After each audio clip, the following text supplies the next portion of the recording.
Hello, and welcome to another episode of Financial Clarity Live. Today, we're going to be discussing expense forecasting. I want to start by thanking everyone on LinkedIn for joining us, and my guest, Phil Maffey, CFO at Sustain CFO, and Augie Manzella, our esteemed financial analyst at Sustain CFO. Welcome, guys. I'm Josh Notes. I'm going to be your host, and today we are here at Financial Clarity Live, and we're here to transform the way that you think about your business finances. This isn't just a numbers game. It's about clarity. It's about strategy. And it's about taking control. So over the next 25, 30 minutes, we're going to demystify the financial planning process, show you why FP&A matters and how it can unlock your business's true potential. Together, we're going to cut through the noise. We're going to focus on what matters, and we're going to arm you with the tools to make you smarter and help make your decisions even sharper. So with that being said, let's dive in. All right, guys, expense forecasting. I think I've noticed this is where most entrepreneurs, business owners go when things get tough. They're like, okay, what can we cut? So kind of titled it this way: what to keep, cut, and continue for sustainable growth. I guess let's just start with Augie. We've asked Phil a lot of questions in these.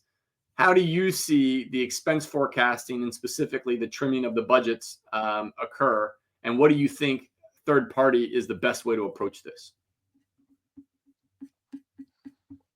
Well, from my perspective, you see, when you roll out the initial forecast and you give people a more grounded view at what the numbers look like for the coming months, a lot of times they'll start looking for maybe software packages that aren't highly utilized or part-time employees, all looking for a place to cut some sort of expenses and bring a little stability back into the cash flow. Like it, right? So I think what I'm hearing is, well, yeah, you can cut, and like, why don't you start with the things that you should have cut sooner that you aren't actually using, right? Or think creatively about how to trim, just depending on what's going on. But that's maybe jumping ahead of ourselves. So let's start with understanding expense forecasting. Phil, you're our expert in this case. Can you help us understand how to think about fixed versus variable expenses and how that fits into this forecasting model? Yeah, so the simplest form, your variable expenses, right, oftentimes should be reflected in your cost of goods sold. And those are going to be the, costs that shift in particular as your revenue shifts, right? So, that's one sort of variable expense, right? The most common ones we're going to look at in the P&L and keep separate for that reason, right? You're going to forecast stuff that moves in lockstep with revenue differently from fixed expenses. So, perfect example of that is somebody on an annual salary. Their monthly salary that gets getting paid month in, month out, regardless of how well the business is doing from a bottom line perspective. So understanding which ones are changing versus which ones stay fixed is important because each needs its own unique treatment when it comes to forecasting. Okay, that makes sense. And when we're thinking about financial control, this is not something you want to be just putting in place because there's a challenge in the business. This is something that should be put in place all the time. Best practice is to make sure that money is not being spent unless the ownership and leadership group has determined it drives the business towards their ultimate goal. But I guess, Augie, what tools or techniques do you see being put in place to strengthen financial control, maybe outside of crisis moments? I've mentioned before, Giraffe is a very powerful tool. Basic things like QuickBooks, Salesforce, and getting them to all play nice together.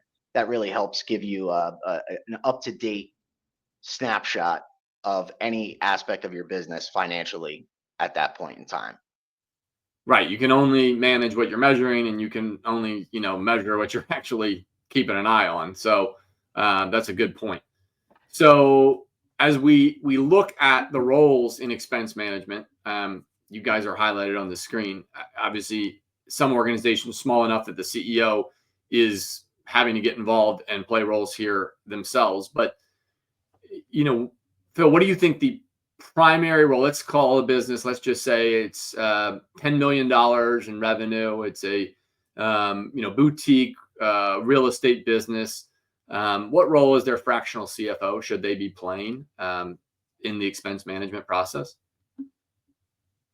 Yeah, so the first thing that we're always going to do, the first place we start is making sure that we're doing the accounting and tracking the information in a way that allows us to glean insight from that data, right? So we'll do things like review charts of accounts and review billings and the way AP is organized and paid and things like that to understand the flow of the data, right? Ultimately, which leads us to the flow of the cash, which will then set us up to be in a position to know where to look for the information we need to build our forecasting process, right? Regardless of the size of the business. And the particular example that you gave, real estate world, right? We're usually talking about bigger chunks of cash versus maybe some businesses where you used to work with, right? Where, they made, 15, $20 million a year, $3,000, $4,000 at a time. So, those kinds of businesses are going to be very different because the cash flow is different. But ultimately, it's all around, organizing the data and, setting up the systems to capture information, catch issues, and put you in a position to manage costs and ultimately manage cash flow. And Augie, how do you track spending patterns to identify potential cost saving opportunities within expense management? Well, once a client is onboarded, all that becomes a giant, it pops up very clearly using our different back-end software. It's not really as much of finding a needle in a haystack as it is, a pretty glaring red flag. So just in the weekly process of updating and making sure everything's running, those kind of things identify themselves. Okay, awesome. So we got the roles down. We know who the people are, similar as other conversations, but just a little bit more focused on the spend side.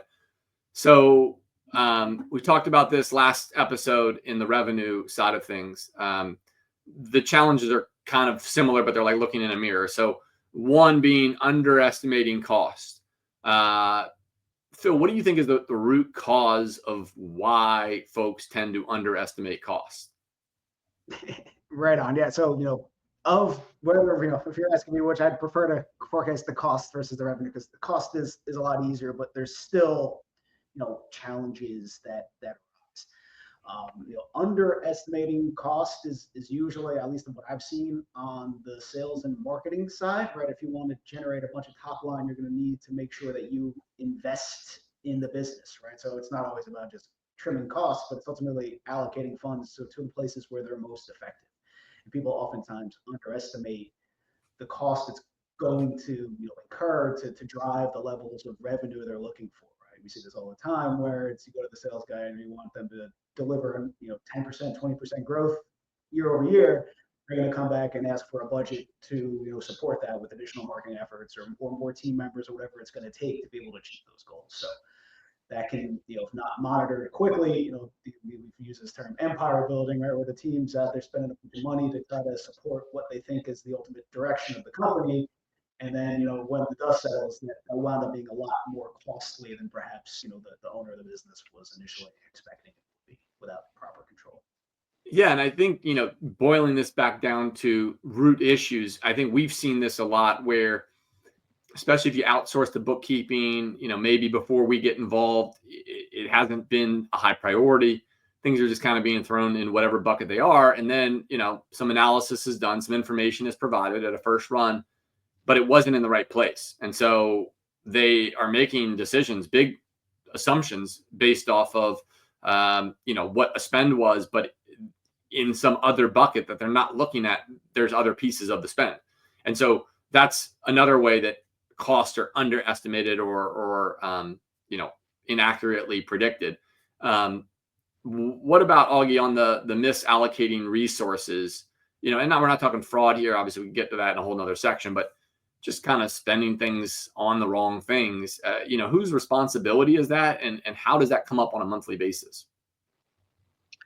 Well, I like to stay in pretty close communication with the in-house teams of the different clients and collaborate with them to make sure, first and foremost, that it's not an oversight and that someone's aware that this spend is sitting in the wrong bucket or possibly is a duplicate of something that hasn't been used in a long time.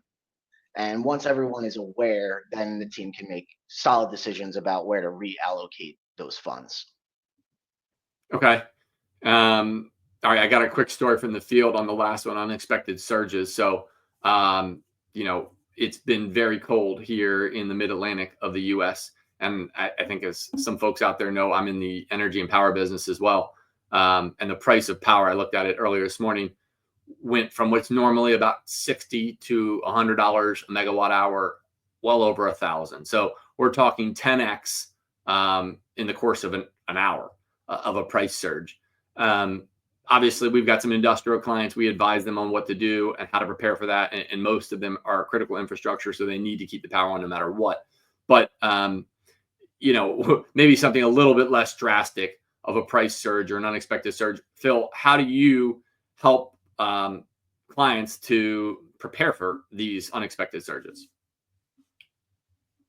Right. How do you prepare for the unexpected? But we've all lived through it over the last couple of years, where the cost of goods goes up, and we know that that's a continuing trend, right? So a lot of the times, very simplistically, what we'll do is, when we're building budgets from one year to the next, we'll bake in what's called in the industry a COLA, or a cost of living adjustment, or just an annual inflationary increase. So that way we're not kidding ourselves thinking that we're going to be spending the same dollar for whatever it is today that we are 2-3 years from now, right? Even though we don't know where it's going to come from, we know that inflation exists, it's a thing. And so our sanity check is, if we think that there's not going to be any increases, and especially when it comes to materials and things like that, we're probably fooling ourselves. We got to bake in some level of not being able to point to the widget by widget, but some bucket of there's going to be an extra 10% increase in our cost base.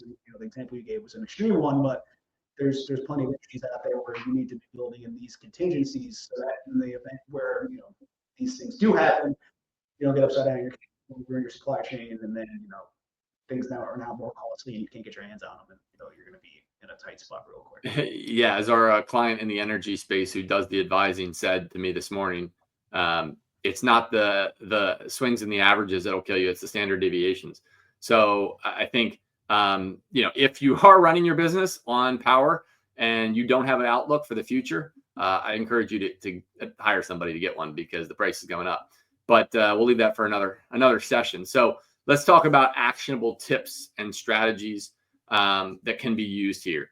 So Augie, looking at you for the use of tools, technology, like how does this work for somebody who's busy? Let's say they're, again, real estate focused, they're out in their truck, they're only looking at the numbers 1 or 2 times a month. What should they be looking at, and what tools should they be using to manage their expenses? One of the systems that we use when it comes to client-facing information, that is, it is most effective and streamlined and easy for someone who might not be familiar with the platform to navigate and find everything they need, is Giraffe. It creates a very reliable platform for collaborating with different clients on their schedule. It's got notation features. It's very sort of intuitive to just maneuver around the platform, and that's been probably the biggest leverage of our stack. Okay, and Phil, let's talk to somebody who hasn't quite got to that status yet. They can't, or they don't believe, or they haven't chosen to invest in a team like ours. They're just using Excel. We've done that. We've run businesses that way. What do you recommend that they do? Maybe regarding getting a template and working off of it to just at least do something when it comes to expense management. Yeah, I mean, you kind of use the term spreadsheet, but if you're in business, you've got a ledger, whether you use QuickBooks or whatever it may be. You got a bank account or something that's showing you the money you're spending, right? So looking at what's happening in whatever form you can is the most important thing. And then kind of goes to what we always talk about and hammer home during our onboarding, is organizing the information and the data in a way that it's robust enough to tell the story you want it to tell. So whether we're going to have a spreadsheet or something more sophisticated, the first place we always start is making sure that the information is organized in a way that makes sense, right? You alluded to earlier, it's like, if you've got stuff that's not properly classified, and then you're using that to make information, you're starting with a faulty foundation. So that's the real primary place to start is, look at your credit card statements, look at your bank statements, put all the information on a piece of paper, trend it out over time, figure out what you're paying for month in and month out, right? What are the one-time, one-off expenses, and understand, what that monthly burn is, right? It's a key stat we're always talking about with our clients. How much cash is it taking from the business every month? They'll tell you how much money you make to, operate in a profitable fashion. And, kind of starting from there with the real basics gives you a framework within which to work. Yeah. And I mean, look, this is not, this is what gets us up in the morning, but not necessarily every business owner out there. Matter of fact, based on the conversations I've had, I'd say 8 out of 10 of them hate their financials. They hate dealing with it. They do not like looking at it. And you know what? That is okay. You do not have to love this stuff. That's where we come in. If you hire a team, you delegate correctly, you keep your team accountable, keep the vision moving forward. That's your job. And then a team like us can basically provide this infrastructure so that you only have to deal with it, 1 or 2 times a month. And what we've heard in our, just by the end of the 90 days, what we're hearing in our onboarding summit calls is this relief. It's like, oh, I've been waiting for today. I've been waiting to feel like I actually am an executive. I come in, my reports are there in my inbox. I read them in advance. I ask my questions. I get my team engaged in it. They make the decisions. And then if it doesn't work, I'm responsible for making the tough decisions. And that's what this can look like if the team is built and the tools are in place. So impacts of expense forecasting, obviously at the top, profitability is something that every business likely is aiming for. The other piece of this, I think, which is really important, especially when things get wobbly, is financial stability, right? Is okay, seasonality is kicking in, price of this is going up. We can add some stability by just knowing this stuff 30, 60 days in advance, making some adjustments. But I think the point of, why most folks are in business is to sustain that business and grow it and find some level of scale, whatever their vision is. And that's what we support here. We're not a plant CFO in a suit that's sent in by the money to come and babysit, their money. We're here to represent the entrepreneur, the business owner, the lifeblood of business. But, Phil, what have you seen as far as impact that can occur? Maybe give a specific example from doing the expense forecasting, and then immediately, how does that turn around and create some growth or scalability in the model? Yeah, I was talking with a client this morning who, one of ours who operates a more complex operation and, multiple entities that we use, our tools that Augie's alluded to earlier to pull all that information into one place. And then we started just, the last couple of months running through a monthly results review. And, he alluded to the fact that, kind of to the point today where it's like, do you want to keep doing this or do you want us to be an AC? And he's like, no, we need to keep doing this. It's kind of forcing me to look at the real picture and organizing the information in a way where I can look at it holistically, where otherwise it's kind of this job over here, that job over there, a bunch of people, across a bunch of different entities, and no real sense of what the sum total of everything that was going on was, and kind of organizing his controllership team around being more efficient at the book close. Oftentimes when we come in, that happens just kind of de facto, where there's just a level of ownership that gets added to someone who knows what they're doing is watching what they're doing and expecting to close the book. We can have these kinds of reviews.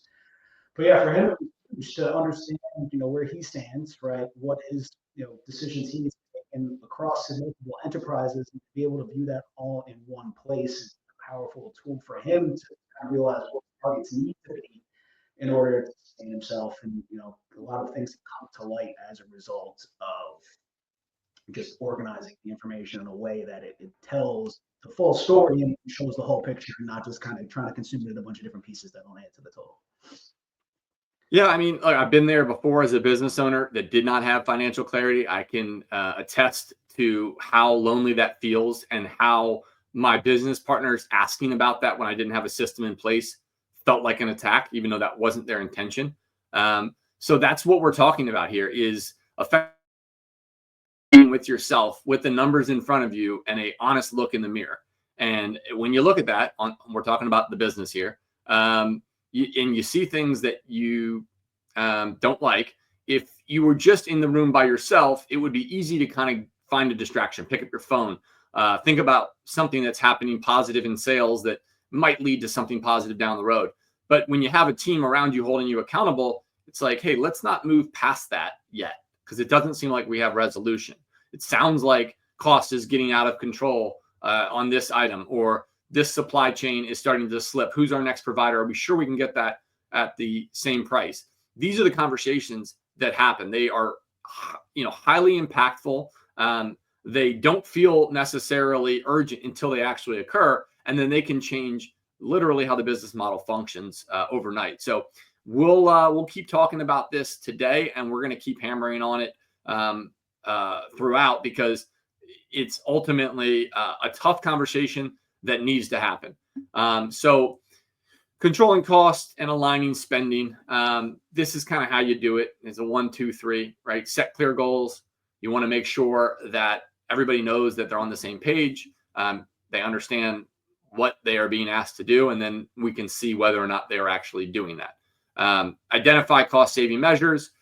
Analysts like Augie come in and are really able to kind of take that third-party view, ask those pointed questions. Are we sure we need to have that in order for this business model to continue to function?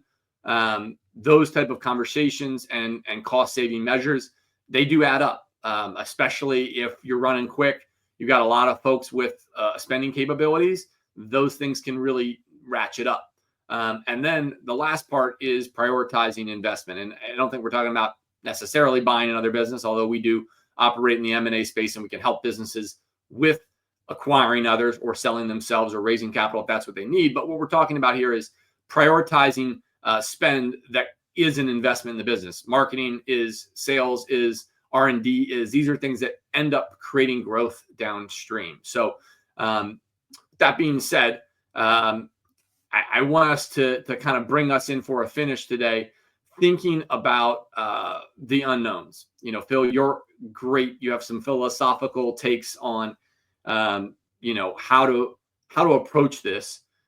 I got a couple bullets here for you, but predicting and preparing for fluctuations, you're going to say it over and over again: scenario analysis, and having that scenario planning. Here's a 1, 2, 3, 4 step, but maybe boil it down for us one more time and just help folks think about how they're going to actually do this. Pretend they only have a spreadsheet. They don't have us as team members. How are they going to do this starting this month? Yeah, I mean, it's one spreadsheet. You start it with the cash you have to operate your business, credit, whatever it may be.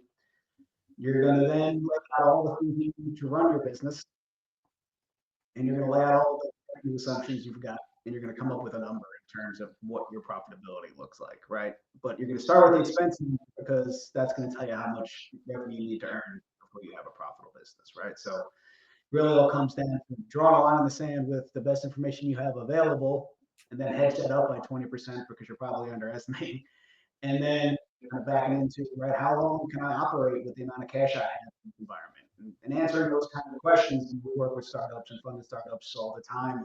That's their primary function in the world, is to get to the goal known before they burn through all the cash that they've raised. So figuring out what that burn rate looks like and what that is juxtaposed to your cash is everything, especially for a business that's just starting out and doesn't have a bunch of data from a historical perspective they can use to leverage your forecast, right? You're ultimately gonna have to take a leap of faith and make some assumptions, but that can be done in a way where you're coming into it eyes wide open, and that ultimately is the name of the game.